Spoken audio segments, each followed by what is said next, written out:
Welcome, everybody.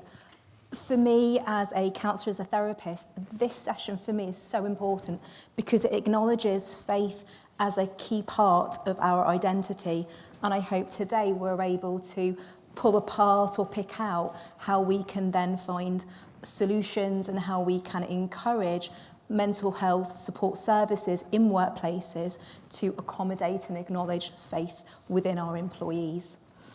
So to start off, I'd like to ask Harpreet, how does faith impact upon a person's experience and attitude towards mental health?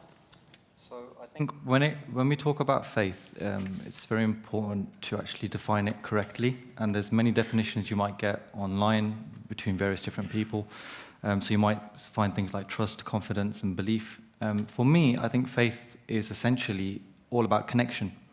So your connection to other people, the world that we all share, and your role in it as well. And faith isn't necessarily a constant. Certain parts of it might be, but certain parts might be variable. So depending on certain things that happen in your life, your faith can actually change as well. Now, for me, I grew up in a very sort of non-religious household, but there was religion there present. And as I was growing up, I felt very disconnected to my faith, so I didn't really identify to the faith that my family actually did. And the reason for that is because my childhood wasn't very great. So I went through poverty, there was domestic violence, there was death of a sibling at a very tender age, so I felt very displaced with everything that was around me. But then when I got to a certain age, I started to explore my cultural heritage, the belief systems, and I got to an age we refer to in our community where you can control your consciousness a bit more, where you feel you're a bit more control of your thoughts and the way that you think. And then I started to explore faith. My religion is of the Sikh faith. And by doing that, I felt that I had more of a connection with that. So during times of hardship, faith was actually there to support me through it. Now, one thing they never tell you is that sometimes, even if you claim a faith, even if you found comfort in it, that doesn't necessarily mean you're going to be 100% all of the time. There are times where you fluctuate up and down. And that became a bit of a problem for me because in my community, there is no dialogue there wasn't any dialogue when it came to mental health, especially if you claim a faith. People always just assume that you can always go back to your faith or you're not strong enough in your faith, and then you start to blame yourself, you feel quite guilty. So one of the biggest challenges, kind of barriers that kind of came in the way was that I didn't realize that it wasn't my fault, and then I went through a kind of downward spiral with regards to that, and I didn't seek any sort of help with my mental health when I actually should have. So the lack of dialogue there in that type of community doesn't necessarily help. So there's something around, whilst people can turn to faith for support with their mental health, faith itself can often be the barrier as well, because it can then sometimes be seen as, well, you might have weak faith if you're then suffering from mental health. And that's something that I hear a lot from my own clients, who when they then come for counselling have been told by people in their communities, just pray more, or read the holy book, whichever faith you're from, or the scriptures. So I'm wondering then, how were you able to overcome those barriers? So I think the first thing that every person of faith needs to overcome is that it's not always binary. You don't have faith on one side and mental health on the other side. They're very much interlinked. The moment you start to realize that, then you realize how they can work together. So for me personally, when 18 months ago, if I give you a recent example, where I felt very disconnected to my faith, which resulted me not feeling that great at work, and various things were happening, and my well-being was at an all-time low, where I went from really loving life and getting out of bed in the morning to not loving life or getting out of bed in the morning. So I was still a man of faith, but it was kind of weak at that time. So when I realized that if I reach out to sort of mental health, people that work in that profession, and I deal with my mental health issues, then that will only support my faith. So it's almost like a win-win. Whereas for the longest time, I felt like it was a lose-lose. So if I went that way, I might be giving up my faith, when actually they're so intertwined with regards to that. It helped in that sense. I think when it comes to faith as well, myself and a lot of people that I speak to, they always feel that, sometimes you're wearing masks constantly and you're changing the masks. So if you come to work, you're one person. If you go home, you're another person. Especially if you work in a workplace where there's no dialogue for you to express your kind of beliefs or what you actually represent. And that can, in itself can become quite problematic. So me, a person who wears their faith on the outside, so with the beard and the turban, if my colleagues or if my leadership don't understand what my belief is and they shy away from that dialogue purely because they don't want to offend or the fear of being misunderstood, which works both ways, I don't want to be misunderstood, they don't want to be misunderstood, then that causes a huge barrier, because you can't really achieve your full potential or grow in the workplace if you're constantly having to be something that you're actually not. And I think in what you've just said, you've identified that faith then is a part of someone's identity, which, if we don't have the language or the dialogue around it, can be hidden or invisible, even though visibly you might be identifying from a particular faith or belief system. Yeah. If there isn't that avenue or ability to have those dialogues at work, it gets forgotten about. It leads me into thinking then, Louise, around this word intersectionality. It's become very prominent in our dialogue. I'm just wondering then, when we talk about identity and all of someone's entire identity being acknowledged, can you say more then around intersectionality and the link then to mental health? I think for me, intersectionality is something that I'm really extremely passionate about personally, and also in my work. Intersectionality, my understanding of it is basically kind of like a crossroads of when, for example, your faith may overlap with your race, may overlap with your gender. And it's not just the crossroad, it's actually what happens in the centre of that crossroads. So I am black, I'm a woman, I'm a lesbian, I have mental health, I have dyslexia, and those all, I don't know, it's like a lucky part I got. But all those identities, they sometimes impact me on an individual level, but there's sometimes when they cross over. And for me recently, when it crossed over is when my mental health overlapped with my race, when experiencing racism in the workplace had a severe impact on my mental health, and that was for me for the very first time. Before, it was always dealt as two very separate issues. I think is absolutely critical for organisations to have a real understanding of how, for example, a person of colour may experience mental health, or someone who is a carer may experience mental health, because we don't come as just one kind of silo person. We come with multiple identities, and they have a huge impact in terms of how we interact, how we work, how we feel, and our productivity as a consequence. And one of the big things in terms of that kind of overlap with intersectionality, when I ended up experiencing really severe mental health, when I went to seek support and guidance, I went to specifically seek out support from a black therapist, because, again, in terms of intersectionality, I needed someone who understood mental health as a practitioner, but also understood race and racism and how that impacts on well-being. So that's the thing for companies to be aware of in terms of even the support that you may offer, to make sure that it's diverse in the service provision that you give to yourself. So it's acknowledging not just, again, those visible parts of someone's identity, so that you kind of match them to the right practitioner or support service, but it's seeing all those hidden aspects of someone's identity that is also impacting on their mental health as well. I'm just curious then to know then, Harpreet, for you, going and getting support that you needed from work, what works for you, what didn't, what would you like to have seen? So I'm quite fortunate in the sense that I work in Birmingham, so 50% of our staff force there are actually BAME. We've got the highest percentage of BAME staff that work there. So I've never really felt like a minority within a majority in that sense, because I'm surrounded by people of different ethnicities. But sometimes I do feel like a minority in a majority if I go into a meeting and I'm the only person there who has a beard and a turban, for example, my religion on the outside. I can get anxiety very quickly if I feel like, well, if I object to this, then people are going to look at me and then make a sort of connection between my whole faith. I'm representing my whole faith here sometimes. Now you break down that barrier where people understand what you're actually about and not just kind of stigmas and stereotypes. So I've been in places where people, assume I'm of a different faith or assume I have this type of belief on this, and it's not a very good dialogue to have. When the leadership team creates a safer dialogue, in the sense that they bring more inclusivity within work, then that, in itself has a great impact on your well-being. So, for example, my turban is always up for discussion, let's say, around in certain situations. And for the longest time, I always avoided talking about it because I felt uncomfortable, they felt uncomfortable. But what we did in our centre, so we have staff of 80 different mortgage advisors within my centre, we during the time of celebration, a Sikh festival, we sat down and we spoke about it as a collective, where we could have an open dialogue about discussions about what was your understanding of the turban. This is my understanding of the turban. Some people even put on turbans. It was a fantastic picture moment. But what that did is it really brought down the walls where I didn't feel different anymore. I felt like I was part of a family, and people appreciated it because really, when we're growing up, you learn about RE at school, and then it kind of stops, and then it depends what type of society you fall into, what type of circles you fall into if you have that conversation again. If you join a workplace which is very diverse or has a few people from a sort of faith or ethnic background, then you really need to create that dialogue again in a safe space, and make everyone feel kind of included with regards to that. Yeah.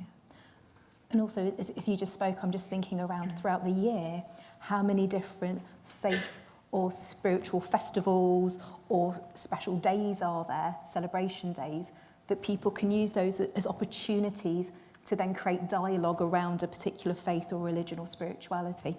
It links actually into a question that we've had come in, which says, how do we improve the dialogue around religion in the workplace and how religion impacts on mental health? Kind of want to throw that open. So how can we improve the dialogue around religion? I guess there's an overarching point here, isn't there, which is that so often we put things into categories, and actually there are, I don't know, 100 or so people sat here, and we've all got so many bits to ourselves. And for me, in a workplace, an organising frame for well-being and for mental health and for diversity and inclusion and for well-being and for religion has to be that mental health and well-being frame. And if you're then thinking about, if individuals feel able to bring their whole self to work, they will see themselves at work, they will feel themselves at work. And you have Pride Month, you have the different religious festivals, you have Black History Month. Today is the start of the International Day for the Elimination of Violence Against Women. There are so many opportunities for us to continue to have these conversations, but they need to be done in ways which are meaningful.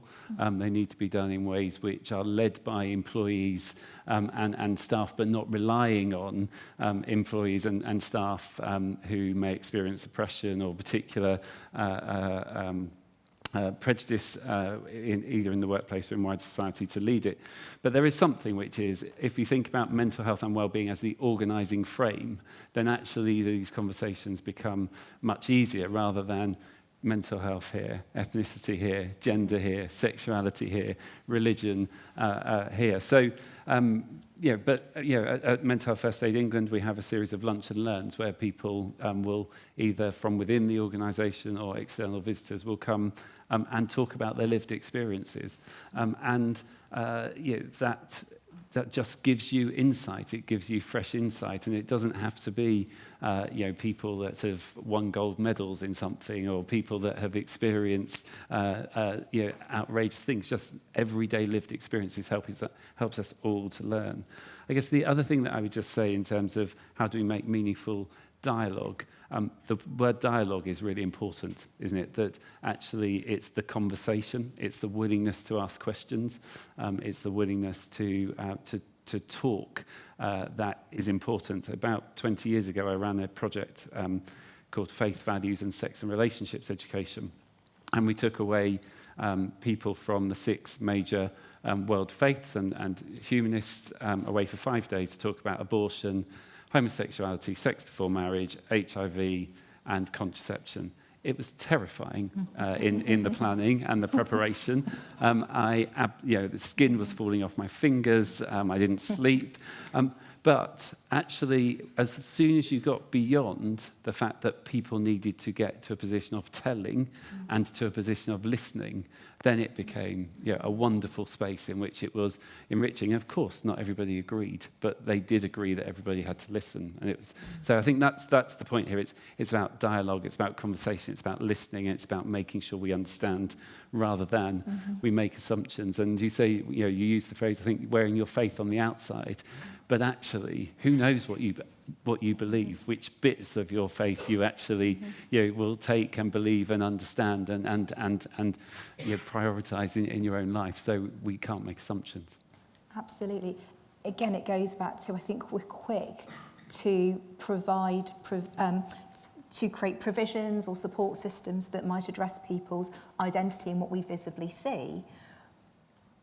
And dare I say, then at times that can be misplaced because people might make assumptions then about us because of what's visible on the outside. Yeah.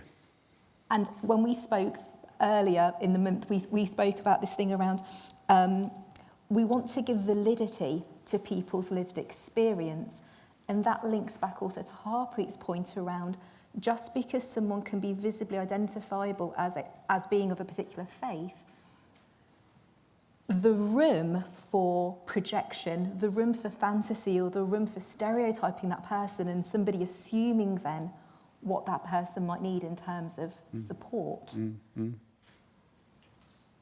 So kind of linking all that up then, I'm wondering what between the three of you and your experiences, what would be helpful for workplaces, for people in the audience to go away and think about in terms of how do we create faith-sensitive, culturally sensitive services? I think one of the biggest ones for me is to take the time to really listen to your staff and, as we've said, in terms of listening to the experiences, and your staff are the experts in terms of their lived experience and how that impacts their well-being within your workspaces, and be prepared or willing as much as possible to be flexible in terms of how you apply policies, how I think is really great that there is a wealth of kind of things that you can signpost your staff when they are either in crisis or in need, but I think sometimes we need to be aware of how fit for purpose some of the services that we're signposting, because it's very much of a blanket one-size-fits-all services that companies tend to encourage their staff to access, but going a step further and kind of finding out the kind of, for example, I don't know, specific black therapists or therapists that have a speciality with people of faith or LGBT, because I think sometimes the services that companies offer are great, but they don't always fit and tailor the needs of all their staff. So probably that's go a step further than just here's some counselling that would be great for you to access. And I think that's a really important point, actually, with employee assistance programs. I'm a trustee of Stonewall, the LGBT charity, and we had to do quite a lot of work with our employee assistance program to talk about pronouns. And they were grateful. It was free consultancy, which hopefully will be helpful. But actually just asking those questions, how do you make sure that you will be thinking and talking? I think it's also probably worth calling out the fact that faith is one of the things which you often hear jokes about in the workplace that go unchallenged, much more than you would racism, sexism, misogyny. You often hear people being disparaging about faith, and I think we have to be vigilant to that and mindful as managers and leaders about what that is, or if not, it's not necessarily even a direct prejudice, but just a sort of a casual dismissal of faith, which I've heard a lot, at various points in time. I think we just need to be mindful of that and mindful that you don't always know what people's faith and their beliefs are, and that we should just be conscious of that in all that we do. Goes back to the sense of honouring and giving validity then for people's lived experiences, and for many people they have, as part of their lived experience, a religion, a belief system, or a spirituality. Harpreet, how about for you then, in terms of your experience of solutions or creating services that incorporate or are faith sensitive? So one of the points mentioned as well is allowing employees to kind of do it. So it works twofold. I use the words globally and locally. So globally is something which is bank-wide at the Royal Bank of Scotland. So we have a HR team that deals with wellbeing and inclusion, separate teams. They work together.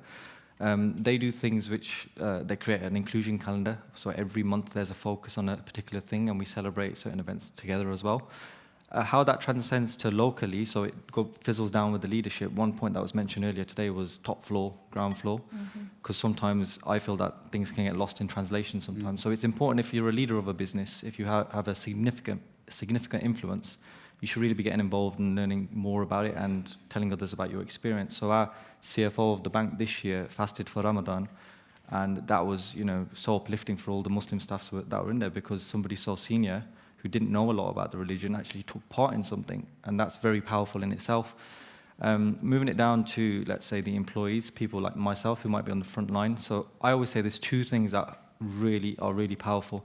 So the first is what I call an employee-led initiative, where staff themselves decide we want to do something for this faith, this culture, this religion, if you will, and they're given the means in which they can celebrate it. Okay, so sometimes celebrations fall into a few categories as well. If there's no representation, we're looking at a sort of communication where you just educate people, because although there's no representation in the workplace, your customers might be from that background, so it's good to know.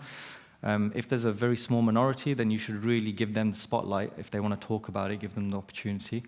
And if there's a large representation, you should celebrate together as a collective. And these can be employee-led initiatives done very locally in your departments, in your regions that fit you best, because one size fits all doesn't work. So doing it locally, you can cater it for yourselves. So what I'm actually part of is an employee-led network, which moves outside of just your business area.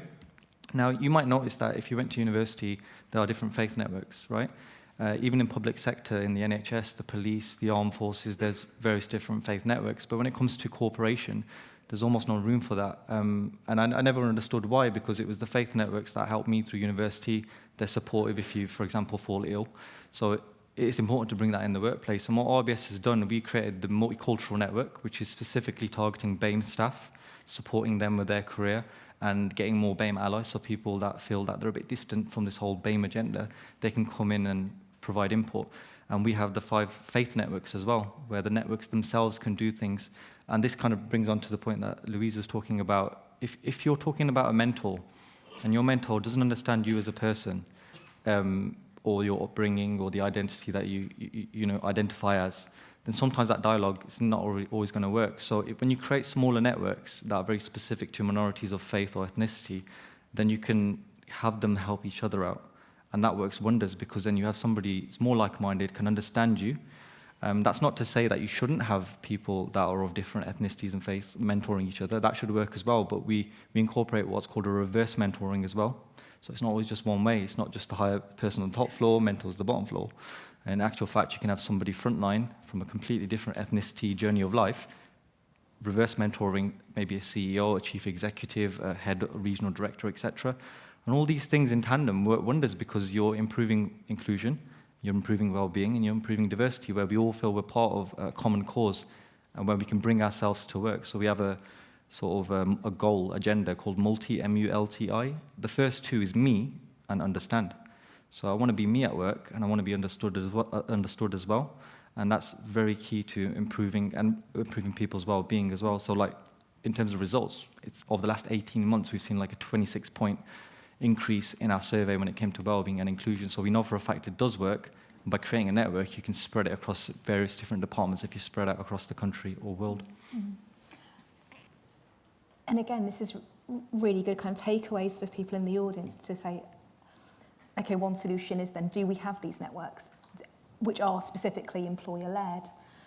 And I know previously when we've spoken, with your particular employee-led network, you've put on particular events. Can you just give some examples? Again, I think it's quite nice for people in the audience to know, well, actually, I can all very well set up a network, but what do we actually do? What does it look like? So can you give an example of some of the things you've done? Yeah, so if you're creating a network, you really need to understand how diverse your business is. So if there's a fair amount of different faiths, like in RBS, we've got 70,000 plus staff. So it's not, it makes sense to have a Sikh, Jewish, Christian, Islamic network, etc. If you're in a smaller business, then you might not want to do that, because you're only really targeting 1 or 2 people. But instead have a kind of wider arching multicultural network or diversity and inclusion network. Now, in terms of the events that we do a lot of networking events, but we also do a lot of sort of cultural inclusion events as well. So when it comes to the faith ones, that's the one that I kind of specifically deal with. So like I said, the Vaisakhi time, we did the turban tying, and talk about what Vaisakhi actually is for Sikhs. Diwali comes and goes. Everyone seems to think, yeah, the Festival of Lights, maybe you know about Ram and Sita, but it's a 24,000 verse story this is, and it's very complex, and there's a lot of morality and a lot of things that you can take away in business as well. So when the Diwali event came in, instead of doing just the food and the dance, which has its place, we got a storyteller to come in to tell the story as well. having Hindus tell their own narrative. And then we linked that as a discussion with all the people that weren't Hindu that were present, so that they could actually talk about, well, how does it link to our business values as well? We did a well-being event called Mind, Body and Soul. So mental, physical well-being we all talk about, but what about the soul? What about the connection to faith and religion and how you identify maybe beyond this life, things like that, having an open dialogue so people could learn from one another. And then upcoming at the start of December, we're going to trial a bereavement and loss event, which deals with a cultural perspective. So this is people that might have lost loved ones. So bereavement and loss is important because it's not just if somebody dies, people come in and out of our lives as well. So it's anyone that's been affected over the last year or two that might be spending the festive season or the New Year's alone.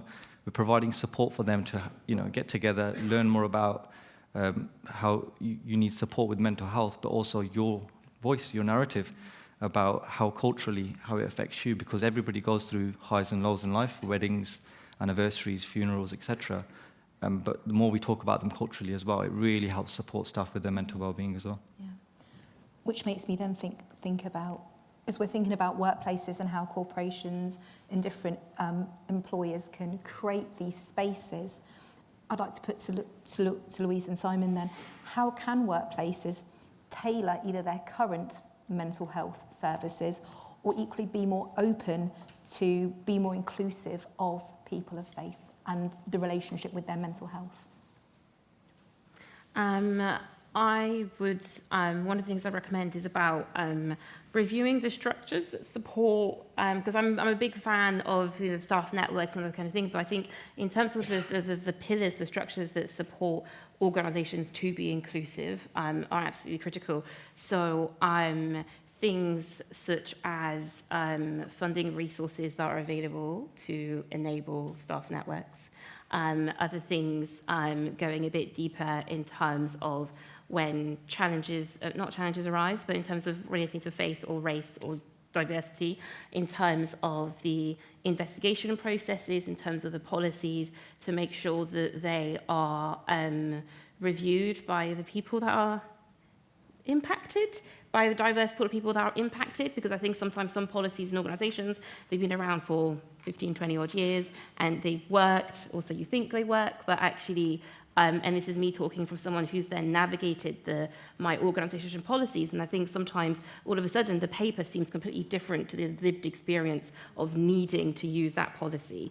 So making sure that is reviewed by people who, diverse groups of people, and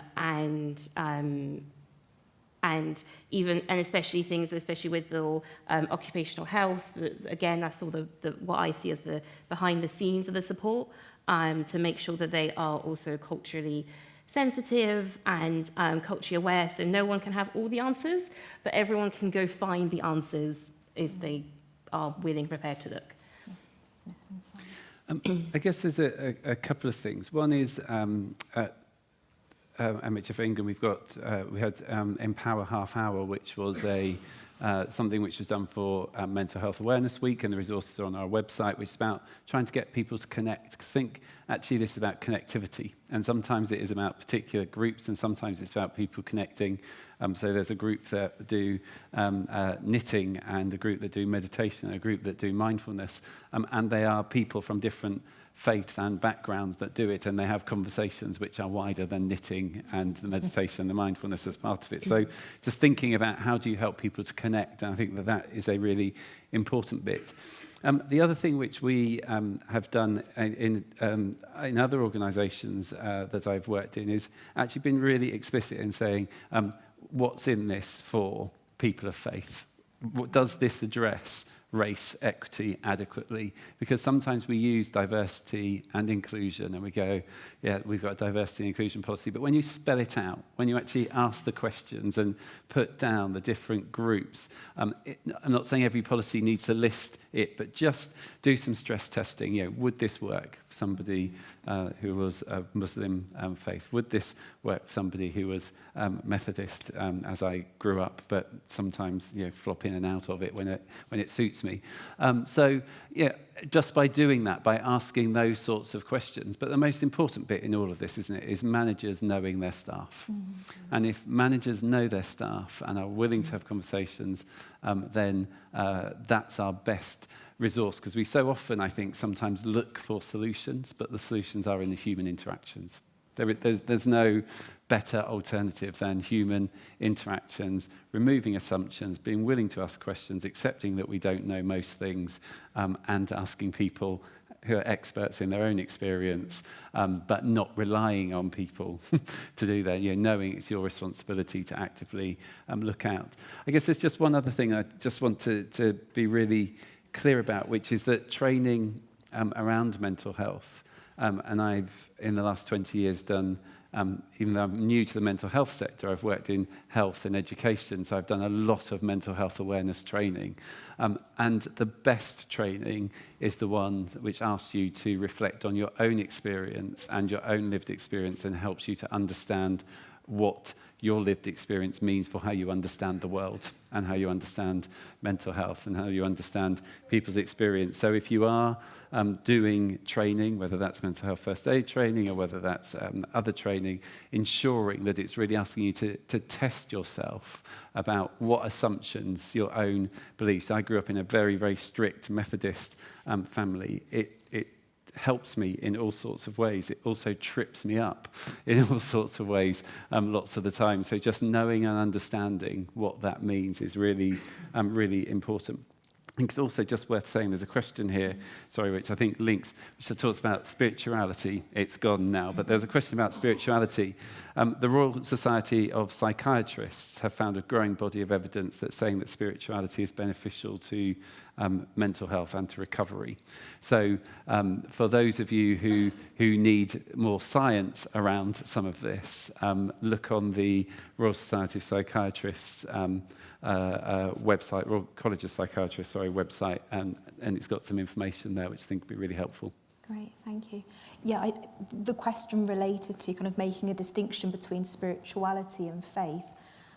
And I think, again, in order to kind of be inclusive of all of that, it's about recognising that for some people, as part of their identity, they identify to a particular faith or belief system and or have a level of spirituality, and spirituality can show up not neither are mutually exclusive, but spirituality then is this very broad umbrella of what people individually feel spiritual to them.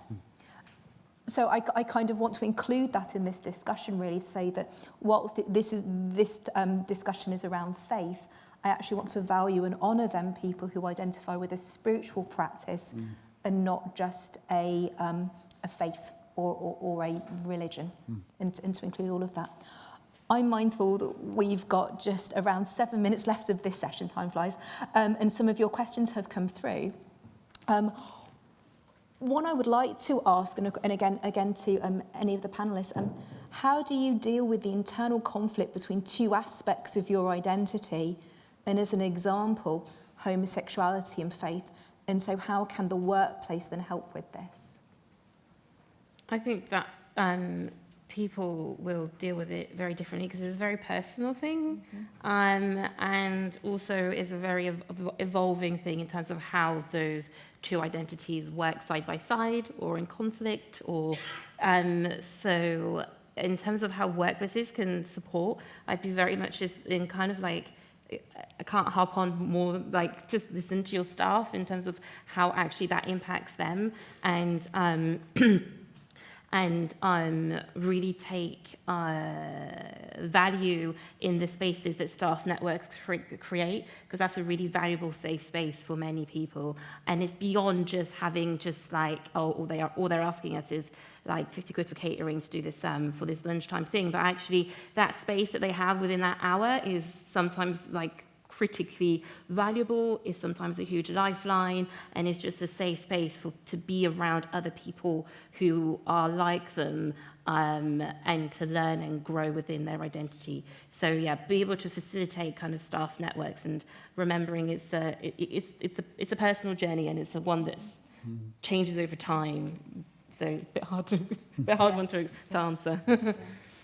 I mean, for me, deciding I was gay, really, like, accepting that I was gay was a moment at which I was also, and what does that mean for my faith? And I still haven't reconciled it. I started asking the question 26 years ago, so who knows where that will lead. But I guess, how can the workplace help this? There's something, isn't there, about in our advertising, in our recruitment, in our selection, in our induction, that really clear bit which you say to people, we value all of you. We know that we don't put on a work jacket and take off a work jacket. And wherever you can say that in the advertising, the selection process, the induction process, and then live it, has to be really, really important. And again, whether it's mental health first aiders, whether it's mental health champions, whether it's dedicated people to go to provide support within the workplace. The workplace's job, if somebody asks for help, is to try and find that support, which might be from within the individual person's resources and support network. It might be the employee assistance program. It might be therapy. There might be all sorts of ways, but the workplace, I think, has to be able to signpost out. But the most important thing is it has to signal to staff that it values all of them. And that's the most important thing that we can do. Yeah. I think for me, in what you've really identified as well, in the sense that policy or something on paper is just that, it's something on paper, but does it actually work in your organisations? And for me, it links back to, again, this word about intersectionality. Because it's not one size fits all, for every individual person, we have to recognise that different aspects of their identity and the relationship between those aspects of identity are going to be different for every single person. And so, again, it's not about reducing people down to labels. For example, if someone has a particular faith and then they're of a particular sexuality, it doesn't automatically mean that there is either a positive or negative relationship between them, but finding out for that individual what their, again, going back to the idea of what their individual lived experiences of it. Yeah. Can I just, add to that as well? So, any sort of inclusion training that you do have, it's very important to remind people quite regularly the types of dialogues that you should and shouldn't be having in the workplace. We have a sort of a guide where certain words, we actually go through them, certain words that were used in the past that we shouldn't be using now, and why are they not? Because a lot of people might be stuck in the past and it might be okay for them in their community to use it, but you've got to remind them, well, actually in the workplace, there's no room for discriminative behaviour. Homosexuality and faith is a very interesting one, and there's another question about kind of putting people into boxes. So just quickly, one thing that we did, we recognised the fact that our LGBT network and our multicultural network do not go to the same events. Unless it's Pride, then you might find a few people there, but then that's it. So in having things in the workplace is very risky from a governance perspective because you don't want unintended consequences. But if you arrange an out-of-work event where everybody goes as a collective representing their network and have a dialogue about that and then come back and talk about how the event went, then that works wonders. One event that we went to was called Queerness and Faith in Birmingham, and it was a big deal because in Birmingham that we don't have these type of events. In London, you're sport for choice, if I'm honest with you, but in Birmingham, hardly any of these events are around. So a few members from the Rainbow Network, we call it, and a few members from the Multicultural Network went, and we learned so much listening to people who do claim a faith and are homosexuals at the same time, or queer rather, at the same time. And one thing that I took away is the word tolerance. I didn't realize how bad of a word that is, tolerance, and what it actually means. So I've changed my vocabulary in that sense because maybe tolerance isn't the correct word of what we're really trying to achieve inside and outside of work. So if you're worried about what might happen inside of work, look at events that are happening outside of work, allow employees, encourage them to kind of maybe go out and check them and then come back with their learnings and then bring back ideas into the workplace as well. It's a very safe kind of way of doing it. And again, I'm kind of picturing then in any particular organisation where you might have all these different employee-led networks, that someone in their own intersectionality will feel like, oh, I belong to about 3 or 4 of them. Which ones do I go to? And do those individual networks then speak to one another? So again, I think the word or the theme of this is dialogue. There's something around, not only does there need to be dialogue between an employee and an employer, but also between those different support groups or networking groups as well. I'm mindful of time. We need to bring this session to an end. Please, can you show your appreciation and thanks to our panellists?